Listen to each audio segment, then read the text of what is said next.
Hello everyone, स्वागत है आप सभी का आपके अपने इस YouTube channel struggle for education 563 में। प्यारे दोस्तों, आज के अपने इस वीडियो में हम रीजनिंग के टॉप 10 क्वेश्चन को फुल कॉन्सेप्ट और बेहतरीन शॉर्ट ट्रिक से सीखने वाले हैं। तो बस वीडियो को आप पूरा देखिएगा, सब कुछ समझाने की जिम्मेदारी हमारी है। और प्यारे दोस्तों, आज की क्लास जो है SSC, CGL, CSL, NTPC, group D, railway सभी एग्जाम की दृष्टि से मोस्ट इंपॉर्टेंट है, जहां कहीं पर भी रीजनिंग पूछी जाती है। तो फुल ट्रिक और बेहतरीन कॉन्सेप्ट आज आपको सीखने को मिलेगा। तो इस वीडियो को आप पूरा अच्छे तरीके से देखते हुए चलिएगा। कॉपी और पेन के साथ बैठिएगा, अपने आंसर को कमेंट करने का प्रयास कीजिएगा। चलिए चलते हैं पहले क्वेश्चन पर और बेहतरीन तरीके से सवाल को सॉल्व करने का प्रयास करते हैं। जैसे हमारे सामने ये पहला क्वेश्चन दिया गया है, कह रहा है, ये है क्वेश्चन नंबर एनालॉजी का। क्वेश्चन कैसे कह रहा है कि 11 है, 13 है, 23 है, क्वेश्चन मार्क है। तो कैसे इसको सॉल्व किया जाता है, देखिए यहाँ पे है 11, तो 11 का जो रिलेशन 13 के साथ है वही 23 का रिलेशन क्या होगा। मतलब सर कि 11 को जिस प्रकार उसने 13 बना के लिखा है उसी प्रकार हम 23 को क्या बना सकते हैं।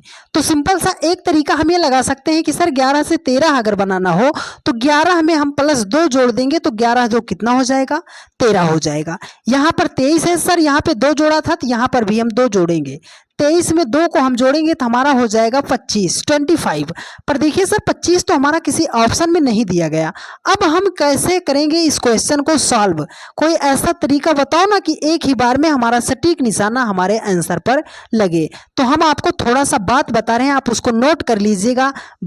पूरे नंबर एनालॉजी की वो जान है मेरे भाई, जब तक वो आपको नहीं पता होगी तब तक आप सवाल को सॉल्व नहीं कर पाओगे। ठीक है, सबसे पहले जो नंबर एनालॉजी कभी भी आए आपको चेक करना है प्रॉपर्टी में उसके प्राइम नंबर को चेक करना है। ठीक है, प्राइम नंबर को चेक करेंगे, उसके बाद किसको चेक करेंगे सर, स्क्वायर को चेक करेंगे, उसके बाद किसको चेक करना है, क्यूब को चेक करना है। ठीक है, 4 नंबर पे हमें डिवाइड को चेक करना है, 5 नंबर पे हमें चेक करना है मल्टीप्लाई को, 6 नंबर पे हमें प्लस करना है और 7 नंबर पे हमें माइनस करना है। एक क्रम से आपको चेक करना है। कई ऑप्शन अगर आपके भीड़ जा रहे हैं तो प्रायोरिटी देखना किसको आपको सही आंसर माना जाएगा।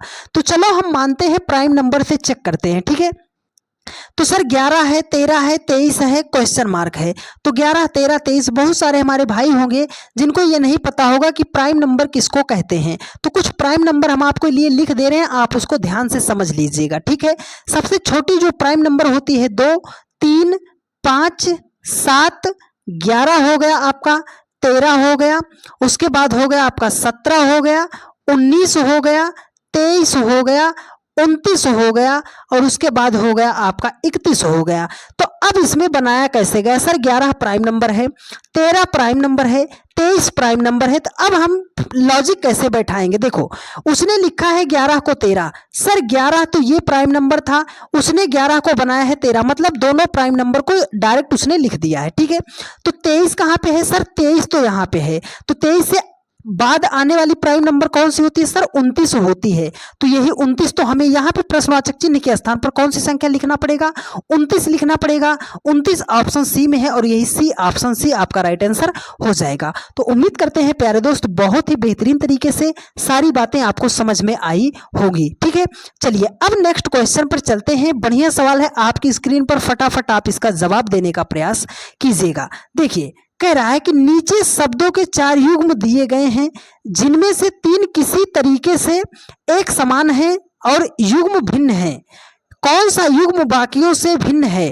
तो इन चारों में हमें फाइंड आउट करना है कि कौन सबसे अलग होए। ठीक है, तो चलो हम फाइंड आउट करते हैं। देखो सर यहाँ पे है जीभ है, तो जीभ का काम क्या होता है सर, जीभ का काम तो होता है कि स्वाद हमें देना।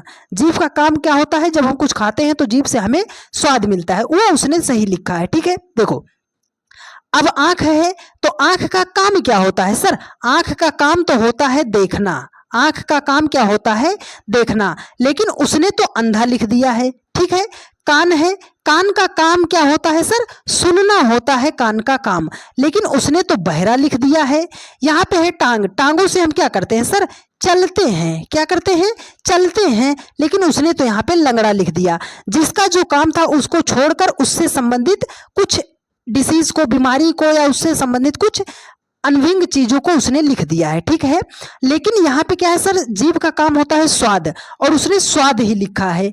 तो अलग हमारा सबसे कौन हुआ सर? जीभ का काम होता है स्वाद, उसने स्वाद ही लिखा है।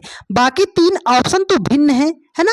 आंख का देखना होना चाहिए था, अंधा लिख दिया है। कान का सुनना होना चाहिए था, बहरा लिख दिया है। टांग से चलते हैं लेकिन उसने लंगड़ा लिखा है। तो सबसे अलग कौन सा है? ऑप्शन ए अलग है और यही आपका राइट आंसर हो जाएगा। ठीक है, चलिए नेक्स्ट क्वेश्चन पर चलते हैं। सारे इंपॉर्टेंट प्रश्न और प्रीवियस ईयर क्वेश्चन के आपके प्रश्न है, तो बस वीडियो को आप पूरा अच्छे तरीके से देखते हुए चलिएगा। देखिए कह रहा है कि नीचे दिए गए 5 में से 4 एक विशेष तरीके से समान हैं और इसलिए एक समूह बनाते हैं। इनमें से कौन सा उस समूह में फिट नहीं होगा? ये सिंपल सा क्वेश्चन, आप इसको ऐसे समझ सकते हो कि ये नंबर सीरीज का क्वेश्चन है, लेटर सीरीज का क्वेश्चन है। तो इसको हमें फाइंड आउट करना है कि इन सब में जो है एक कौन सा अलग होगा। तो कैसे हम पता कर पाएंगे सर? ये तो लेटर है तो हमें लेटरों का प्लेस वैल्यू पता होना चाहिए। तो चलो हम इनका प्लेस वैल्यू सबसे पहले लिखते हैं। यल कितने नंबर पे आता है? 12 नंबर पे आता है। एन कितने नंबर पे आता है? 14 नंबर पे आता है। पी कितने नंबर पे आता है? 16 नंबर पे आता है। टी का प्लेस वैल्यू 20 होता है। भी का 22 होता है। एक्स का कितना होता है? 24 होता है। यू का कितना होता है सर? 21 होता है। एस का होता है 19। उसके बाद क्या है? क्यू है, क्यू का होता है 17। यहाँ पे है ओ, ओ का कितना होता है? 15। क्यू का होता है 17। एस का होता है 19 होता है। यहाँ पे है एच, एच का कितना होता है? 8। जे का होता है 10। एल का होता है 12। अब हमें इसमें फाइंड आउट करना है कि कौन सा युग्म है जो हमारा असंगत है, अलग है, गलत दिया गया है, फिट नहीं करेगा। तो कैसे करेंगे? अगर आप पहले पहले लेटर को देखोगे तो सर 12 है, 12 से 20 बनाया, 8 जोड़ दिया। 20 से 21 जाने के लिए 1 जोड़ दिया। 21 से 15 चला गया, फिर घट गया, बढ़ गया, कोई लॉजिक नहीं मिला। तो लॉजिक हमें ढूंढना है। लॉजिक कहाँ पे है? आप यहाँ पे देखो, 12 से 14 बनाया है, क्या किया है? 2 जोड़ दिया है। 14 से 16 बनाया है, 2 जोड़ दिया है। ठीक है। 20 से 22 बनाया है, 2 जोड़ दिया है। 22 से 24 बनाया है, 2 जोड़ दिया है। ठीक है। 15 से 17 बनाया, 2 जोड़ दिया। 17 से 19 बनाया, 2 जोड़ दिया। 8 से 10 बनाया, 2 जोड़ दिया। 10 से 12 बनाया, 2 जोड़ दिया। लेकिन 21 से 19 बनाया है, क्या किया है? 2 घटा दिया है। 19 से 17 बनाया है, 2 घटा दिया है। मतलब सब में सर 2-2 जोड़ा था, लेकिन यहाँ पर उसने क्या किया है? 2-2 घटा के लिखा है। तो ये कौन सा है? ये तो है USQ। तो USQ जो है किस ऑप्शन में है? ऑप्शन 3 में है और यही आपका राइट आंसर हो जाएगा। तो उम्मीद करते हैं प्यारे दोस्त बहुत ही शानदार तरीके से आपको सारी बातें सीखने को मिल रही होंगी। और आप सभी लोगों से एक ही गुजारिश है कि जितने जन भाई लोग हमारे देख रहे हो, आप सभी लोग वीडियो को ज़्यादा से ज़्यादा शेयर कर दीजिए। और यदि आप चैनल पर नए हैं और अभी तक आपने चैनल को सब्सक्राइब नहीं किया है तो चैनल को आप तुरंत जो है सब्सक्राइब कर लीजिए। ठीक है। चलिए देखिए कह रहा है कि इस श्रृंखला में अगला नंबर क्या है? तो मतलब इस प्रश्नवाचक चिन्ह के स्थान पर कौन सी संख्या होगी? नंबर सीरीज का प्रश्न है, बहुत ही बेहतरीन सवाल है। आपको बेहतरीन तरीका इसको बताएंगे सॉल्व करने के लिए। देखो कह रहा है कि 11 है, 23 है, 48 है, 99 है, 202 है। तो क्वेश्चन मार्क के स्थान पर कौन सी संख्या होगी? हम या अगर इस संख्या को ध्यान से देखते हैं सर, पहले छोटी संख्या लिखी थी, फिर उससे बड़ी संख्या लिखी थी, फिर उससे बड़ी संख्या हो गई, फिर उससे बड़ी संख्या हो गई, सर बहुत बड़ी संख्या हो गई। तो जब भी संख्या छोटी की तरफ से बहुत बड़ी की तरफ जाएगी, मेरी बात को याद रखिएगा, जब भी संख्या छोटी की तरफ से बहुत बड़ी की तरफ जाएगी तो वहां पे हमें मल्टीप्लाई जरूर चेक कर लेना है। तो चलो हम मल्टीप्लाई अब चेक करते हैं। तो सर 11 से अगर हमें 23 बनाना है, तो 11 से अगर हमें 23 बनाना है और मल्टीप्लाई चेक करना है तो कैसे करेंगे? सर 11 को हम कर दे रहे हैं 2 से गुणा, तो 11 दूना कितना हो जाएगा? 22। सर 23 बनाना है तो 1 हमें जोड़ना है, 11 दूना 22, 1 कितना हो जाएगा? 23 हो जाएगा। 23 से अगर हमें बनाना है 48, तो 23 से 48 बनाने के लिए 23 को करेंगे 2 से गुणा, तो 23 दूना हो जाएगा 46। सर 2 कम है तो 2 जोड़ेंगे तब जाके हमारा बनेगा 48। 48 से अगर हमें बनाना है 99, तो 48 को करोगे 2 से गुणा, तो 48 दूना कितना हो जाएगा? 96 हो जाएगा। 96 से अगर हमें 99 बनाना है तो 3 हमें ऐड करना पड़ेगा। 99 से अगर हमें 202 बनाना है तो 99 को करेंगे हम 2 से गुणा। ठीक है। तो हमारा कितना हो जाएगा? 198 हो जाएगा। और 202 बनाना है तो इसमें हम जोड़ेंगे 4। तो लॉजिक हमें कहाँ मिला सर? हर एक संख्या को 2 से गुणा करो, पहले 1 जोड़ा था, फिर 2 जोड़ दिया, फिर 3 जोड़ दिया, फिर क्या जुड़ेगा? 5 जुड़ेगा। क्या जुड़ेगा लास्ट में? 5 जुड़ेगा, लेकिन इस संख्या को करना है 2 से गुणा। तो 202 को अगर हम 2 से गुणा करेंगे तो ये हो जाएगा हमारा 404, और उसमें हम जोड़ेंगे 5 तो 400 हो जाएगा हमारा 9।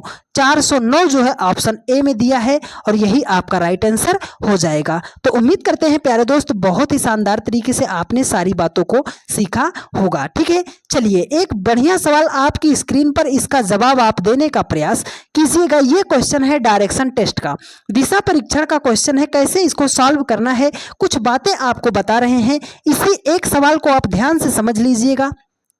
डायरेक्शन टेस्ट के पूरे चैप्टर को आप इसी एक सवाल के माध्यम से सॉल्व कर ले जाओगे, लेकिन जितनी बातें हम बता रहे हैं आपको उतनी ध्यान से समझना पड़ेगा। तो कभी भी डायरेक्शन टेस्ट का सवाल आए तो हमें दिशा का ज्ञान होना चाहिए। तो आप कहोगे सर दिशा का ज्ञान तो हमें है, लेकिन ग्राफ में कैसे होगा? ठीक है, देखो ऊपर की तरफ जो जाएगा वो हमारा रहेगा नॉर्थ। नॉर्थ मतलब क्या रहेगा सर? उत्तर रहेगा। जब भी कभी वो बोलेगा कि उत्तर की तरफ जा रहा है तो जब भी हम ग्राफ बनाएंगे हम ऊपर की तरफ ग्राफ में लेके जाएंगे। ठीक है, दाएं हाथ की तरफ होता है हमारा पूर्व। पूर्व मतलब क्या होता है सर? ईस्ट होता है। बाएं हाथ की तरफ क्या होता है? पश्चिम। पश्चिम का मतलब वेस्ट होता है। अब एक ही दिशा बची हुई होगा हमारा साउथ। नीचे की तरफ होगा हमारा दक्षिण। जब भी कभी भी सवाल कहेगा वो पूरब की तरफ जाता है तो आप दाहिने हाथ की तरफ जाना। जब भी सवाल में कहेगा उत्तर की तरफ जाता है तो आप ऊपर की तरफ चल देना। जब भी कहेगा पश्चिम की तरफ जाता है तो आप बाएं तरफ चल देना। दक्षिण की तरफ कह रहा है तो नीचे चल देना। इतनी बात आपको पता होनी चाहिए। ठीक है, तो चलिए अब हम सवाल को सॉल्व करते हैं। जब भी नीचे की तरफ आ रहा होगा व्यक्ति, या यही आप मिस्टेक करते हो, इसको आप ध्यान से समझिए। जब आप नीचे की तरफ आ रहे हो तो आपका मुख उसके विपरीत है कि नहीं है? आपका मुख उसकी तरफ है, उसका मुख आपकी तरफ है। अगर वो बोलेगा बाएं आप मुड़ जाइए तो बायां आप अपना बायां मत मोड़िएगा। क्यों? क्योंकि आपके वो विपरीत है तो उसका बायां इधर होगा। इतनी बात आपको पता होनी चाहिए। सवाल 2 सेकंड में आप सॉल्व कर ले जाओगे। चलो पढ़ते हैं। देखो कह रहा है कि ए और बी एक ही बिंदु से चलना प्रारंभ करते हैं। मान लिया हमने वो हमारा बिंदु यहाँ है, यहीं से दोनों चलना प्रारंभ करते हैं। ए दक्षिण की ओर 10 मीटर की दूरी तय करता है। ए जो है दक्षिण की ओर जाता है, तो यहां से हम किधर ले जाएंगे? तो आपने कहा कि सर अभी तो हम देखें दक्षिण कहेगा तो हम नीचे की तरफ जाएंगे। कितना दूर चल दिया है वो? 10 मीटर चल दिया है। ठीक है, अपने बाईं ओर मुड़ता है और 20 मीटर चलता है। यहाँ है उसका मुख आपकी तरफ है, बाएं मुड़ना है तो आपको इधर मोड़ना है। कितना दूर? 20 मीटर वो चल के यहाँ पे पहुंच गया है। वह अपनी बाईं ओर मुड़ता है और 10 मीटर चलता है। यहाँ से बाईं ओर मुड़ेगा सर, बाईं ओर तो यहाँ आ जाएगा। ठीक है, वो 10 मीटर चल दिया है। वह फिर अपनी बाईं ओर मुड़ता है और 10 मीटर चलता है। तो चलो उसको हम यहाँ पे ले आते हैं। मतलब ए जो है यहीं पे आके अब पहुंच गया है 10 मीटर वो चल के। अब देखो बी पश्चिम की ओर 10 मीटर की दूरी तय करता है। बी तो अभी यहीं पर खड़ा था, वो पश्चिम की ओर जाता है। पश्चिम की ओर मतलब इस दिशा में कितना जाता है? 10 मीटर की दूरी तय करता है। अपने दाईं ओर मुड़ता है और 10 मीटर चलता है। दायां किधर होगा सर? उसका दायां तो ऊपर दिशा की तरफ होगा। वो 10 मीटर चल दिया और यहाँ पे आके पहुंच गया है। वह अपनी बाईं ओर मुड़ता है और 10 मीटर चलता है। यहाँ से भी वो क्या किया है कि बाईं ओर मुड़ गया और 10 मीटर चल दिया है। कह रहा है कि ए के संदर्भ में बी की स्थिति, तो बी तो यहाँ है और ए हमारा यहाँ है, तो ए के संदर्भ में ये किस दिशा में है? तो जिसके संदर्भ में कहेगा, मेरी बात आप याद रखिएगा, जिसके संबंध में कहेगा उसको आप सेंटर मान लीजिएगा। तो इसको हम सेंटर मान ले रहे हैं और ये रेखा हम पार दे रहे हैं। ठीक है, सर इधर तो हमारा उत्तर होता है, ऊपर की तरफ हमारा क्या होता है? उत्तर होता है। इधर हमारा पूरब होता है, नीचे की तरफ हमारा दक्षिण होता है, इधर हमारा पश्चिम होता है। लेकिन सर बी तो यहाँ है, ना तो वो उत्तर में है ना तो वो पश्चिम है, तो ये दोनों दिशाओं के बीच की दिशा है। तो उत्तर और पश्चिम की वो क्या है? बीच में है। तो उत्तर पश्चिम क्या होगा? इसका राइट आंसर होगा। मतलब नॉर्थ और वेस्ट के बीच में है। उत्तर पश्चिम आपका ऑप्शन 3 में है और यही आपका राइट आंसर हो जाएगा। उम्मीद करते हैं प्यारे दोस्त बहुत ही शानदार तरीके से आपने सारी बातों को सीखा होगा। ठीक है, चलिए अब चलते हैं नेक्स्ट क्वेश्चन पर। यह क्वेश्चन है कोडिंग डिकोडिंग का। तो कभी भी कोडिंग डिकोडिंग का सवाल आए तो कैसे सॉल्व करना है आपको बताते हैं। चलिए, प्रश्न कह रहा है कि यदि शार्प को लिखा है 58034 के रूप में कूट किया जाता है तथा पुष को लिखा है 4658 की तरह, तो बोल रहा है रस को कैसे कूट किया जाएगा। तो हमारे बहुत सारे भाई ऐसे होते हैं कि उन्होंने शार्प देखा, एस देखा, तुरंत एस का 19, एच का 8, ए का 1 करने पे बैठ जाते हैं। तो कभी भी आपके सामने कोडिंग डिकोडिंग का सवाल आए तो तुरंत आप नंबरिंग करने मत बैठ जाना। तो हम सर करेंगे क्या, सबसे फर्स्ट प्रायोरिटी, सबसे पहले प्राथमिकता आपको देना है क्या सर वही लेटर है, उन्हीं लेटरों से मिलाकर ये लेटर बनाया गया है, ये सारे लेटर इसमें मौजूद हैं कि नहीं है। सर RUSH है तो सर SH तो यहाँ मिल रहा है, R भी यहाँ मिल रहा है, U नहीं था, U यहाँ मिल गया, सर वही सारे लेटर हैं। तो अब हम आपको बताते हैं, देखो यहाँ पे है R, अब इसमें आप R ढूंढो कहाँ पे है। सर पीछे से 2 नंबर पे R है, तो पीछे से 2 नंबर पे यहाँ क्या है 3, तो चलो हम 3 से शुरू करते हैं। 3 से हमारा सारा ऑप्शन शुरू है, अभी हमने हमारा नहीं बनेगा। यहाँ पे है U, तो U तो यहाँ पे नहीं है, तो U इसमें ढूंढो। सर आगे से दूसरा नंबर, तो आगे से दूसरा नंबर तो यहाँ पे 6 है, तो चलो इसको हम लिख देते हैं 6। तो 3 और 6 से हमारा ऑप्शन शुरू होना चाहिए। तो 3 5 से शुरू है, ये ऑप्शन नहीं होगा, 3 5 से शुरू है, ये ऑप्शन नहीं होगा।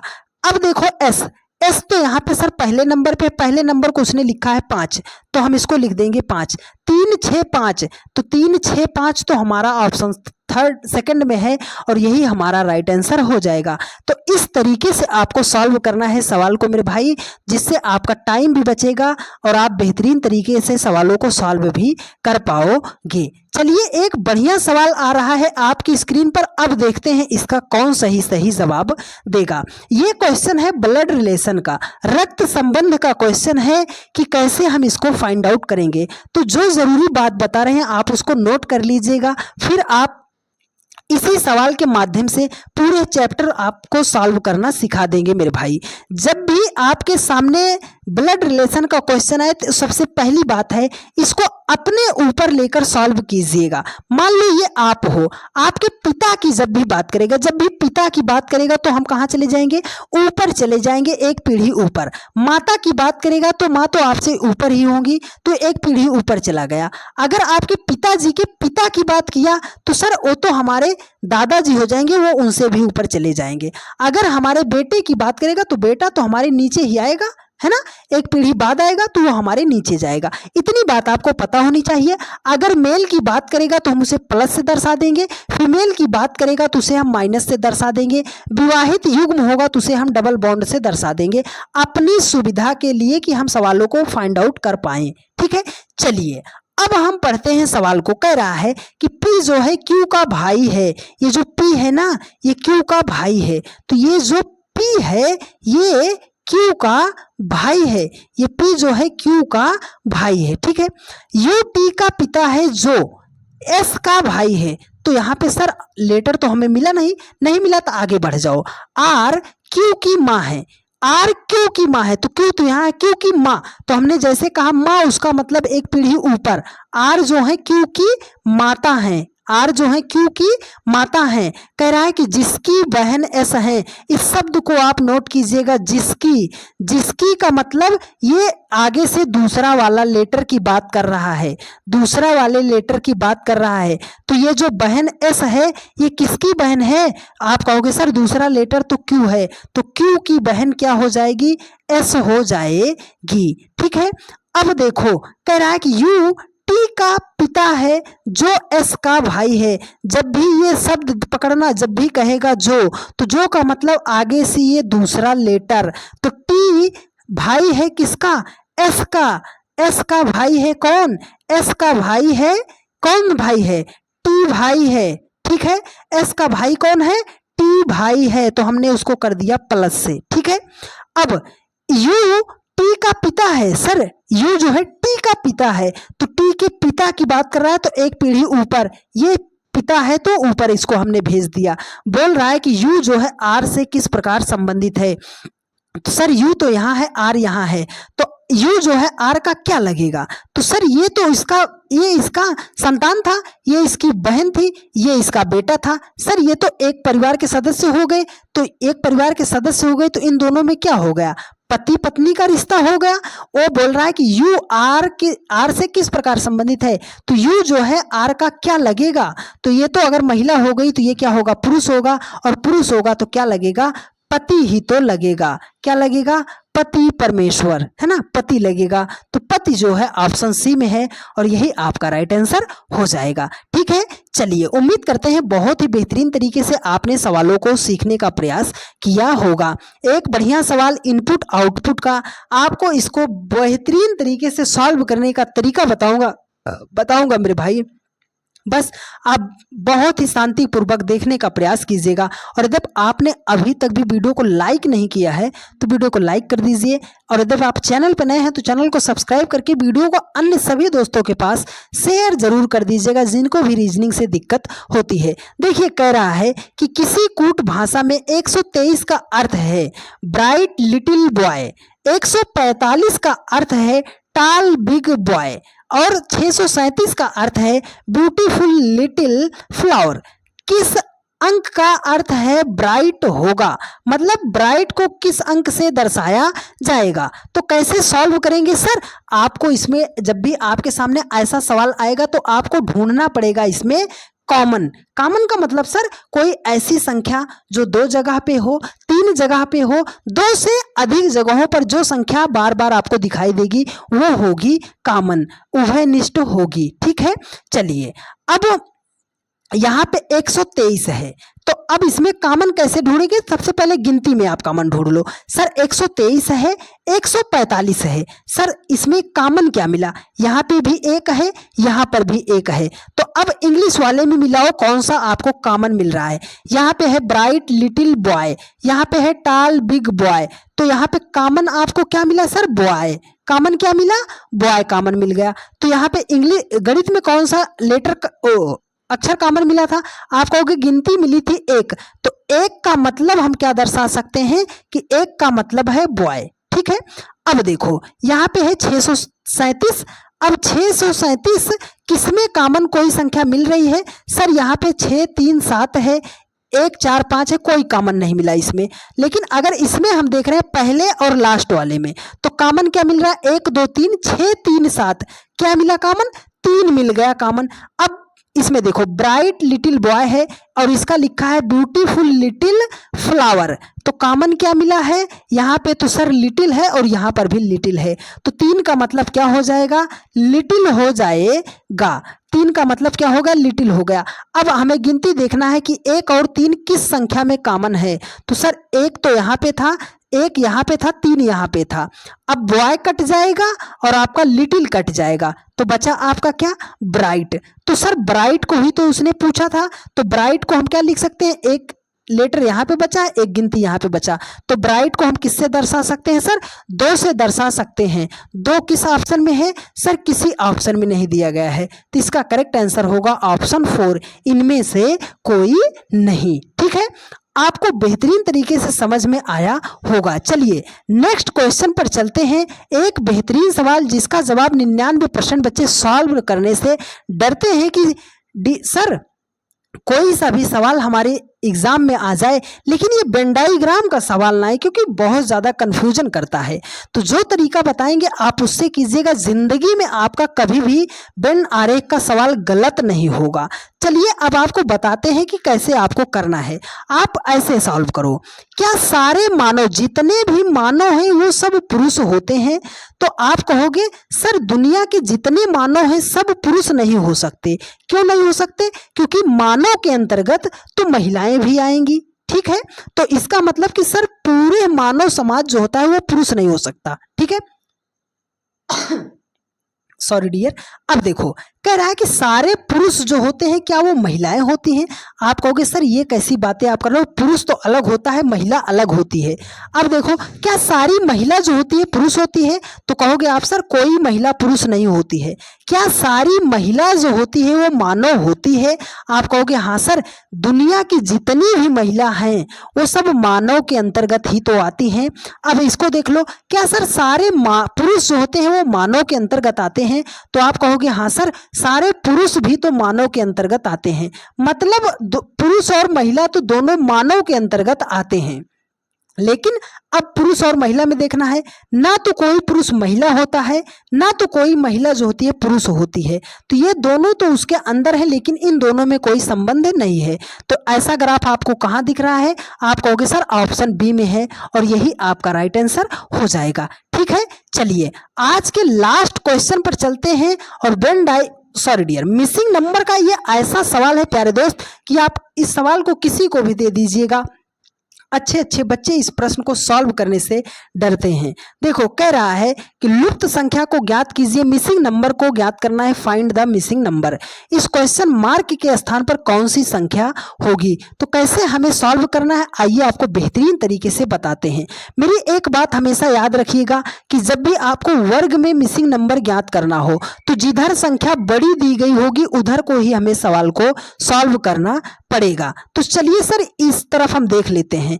13 है, 11 है, 59 है, 49 है, 69 है, 59 है। संख्या किधर बड़ी दिख रही है? संख्या तो सर ये संख्याएं बड़ी दिख रही हैं इस क्रम में। ठीक है, तो मतलब सवाल को हमें इसी क्रम में सॉल्व करना है। तो अब हम क्या करेंगे सर, 9 17 से हमें 69 बनाना है, 13 11 से हमें 59 बनाना है। तो कैसे करेंगे? मेरी बात आपको याद होनी चाहिए कि जब भी छोटी छोटी संख्या से बड़ी संख्या की तरफ जाएगा तो संख्या को जोड़ लो, उसका स्क्वायर करो, उसका क्यूब करो, उसका मल्टीप्लाई करो। ये सारी बातें आपको ध्यान में रखनी पड़ेंगी। तो चलो इसको हम बनाते हैं। 9 और 17 को हम जोड़ दिए, 9 17 कितना हो गया सर? 26 हो गया। ठीक है, 26 हो गया। अब 26 का अगर हम डबल करते हैं, 26 का डबल करते हैं तो 26 दूना कितना हो जाएगा? 52 हो जाएगा। सर 52 से अभी अगर हमें 69 बनाना हो तो 52 में हमें जोड़ना पड़ेगा 17। अगर 52 में हम 17 जोड़ेंगे तो हमारा हो जाएगा 69 हो जाएगा। तो हमने क्या किया सर, चलो इसको दोनों संख्या को हम जोड़ते हैं। तो 11 और 13 को हम जोड़ेंगे तो हमारा कितना हो जाएगा? 24 हो जाएगा। सर इस संख्या को हम डबल करेंगे, मतलब 2 से गुणा, तो 24 दूना कितना हो जाएगा? 48 हो जाएगा।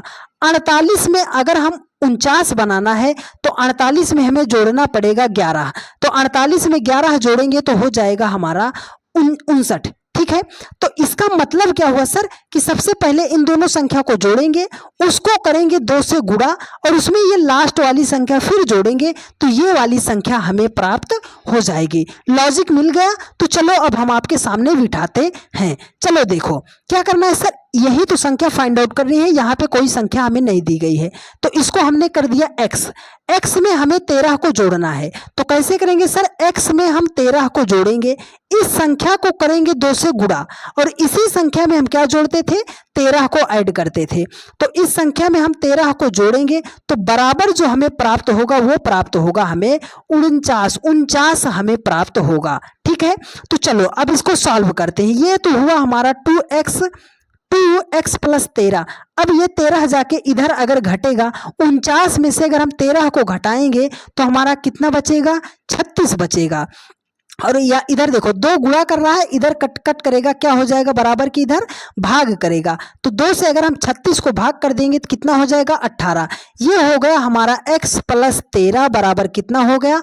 18 हो गया। ये 13 इधर प्लस है, उधर जाके क्या हो जाएगा? माइनस हो जाएगा। तो x अगर 18 में से हम 13 को घटा देंगे तो कितना हो जाएगा?